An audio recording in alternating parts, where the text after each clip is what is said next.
In today's video I'm going to be explaining to you why I think virtual reality is worth your time and money in 2020.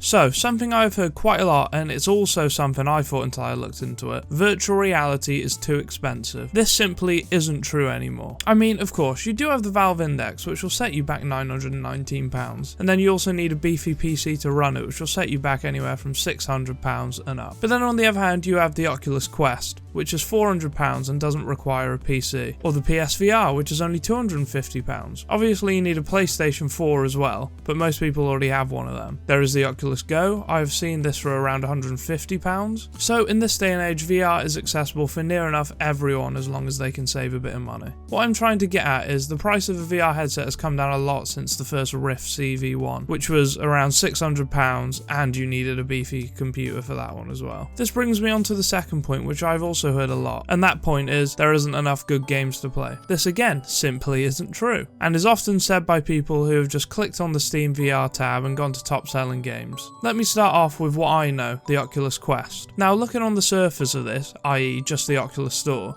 you might be a little bit disappointed by the game selection, even though there are still a lot of good ones, but it's when you start to dig a little deeper you start to uncover a gold mine. You have SideQuest, which is so simple to install.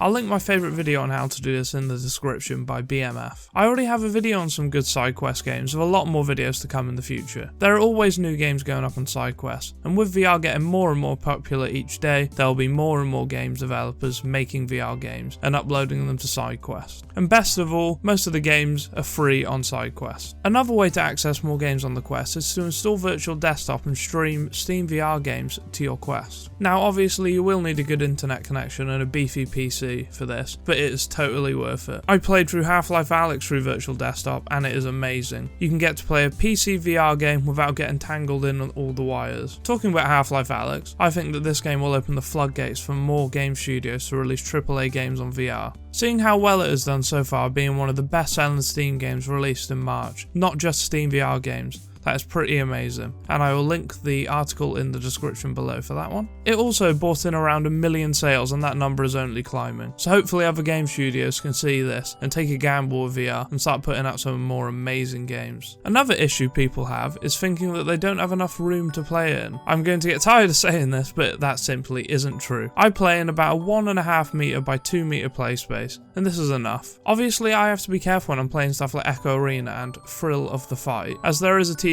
right next to my play space, but if you set up your Guardian correctly, you won't have any problems. Now for the index and setting up the cameras, you do need a bit more space, but from experience with the Quest, a 1.5 by 2 meter play space is fine. It is all about being aware of your surroundings. When there's nothing going on in game, I just find myself lifting my head up and looking out the little gap by my nose and just repositioning myself in the room just to make sure I'm well away from anything. Another great thing about VR is it gets you up and active. Since lockdown, I found myself gaining a bit of weight because I was stuck behind my computer and on my chair all day playing games. Then when I got my Quest, it sort of flipped a switch in my brain and made me realise how unfit I actually was. When I played and completed the Super Hot demo, I was dripping with sweat, and it put things into perspective, and since then I've gone to lose almost a stone and got a lot fitter now. Now this wasn't all from VR, but what I'm trying to say is, it's a start. With games such as Beat Saber, which can be really strenuous when you get into the higher levels and start doing 180-degree levels, etc. Thrill of the Fight is also another good one if you want to get a sweat on. There are also some great workout games on SideQuest, such as VR Workout, which will have you moving around your play space and getting you fitter. VR is sometimes just the motivation you need to lose a bit of weight and get a bit healthier. So, I've currently owned my Oculus Quest for around a month now, and I can say I haven't looked back. I was a bit skeptical at first about how good the graphics would be, or I thought it might be another fad like the Wii was, with its awful tracking and even worse controls, but I was honestly blown away the first time I put it on. My family have never really been big into video games until I showed them the Quest. They were loving it, and they were amazed how intuitive it is as well. I love how 1 minute you can be playing a hand of poker, next you can be battling with Darth Vader. The limits are endless with VR, especially with it gaining more and more traction in the media, which will encourage more and more people to create new and exciting experiences and games for it. So to answer the question, is virtual reality worth it in 2020? 100% goddamn, without a doubt. Yes. So guys, that will conclude the video for today. If you enjoyed it, make sure you smash like down below, leave me some constructive criticism as well, subscribe if you're new, and I'll see you in the next one.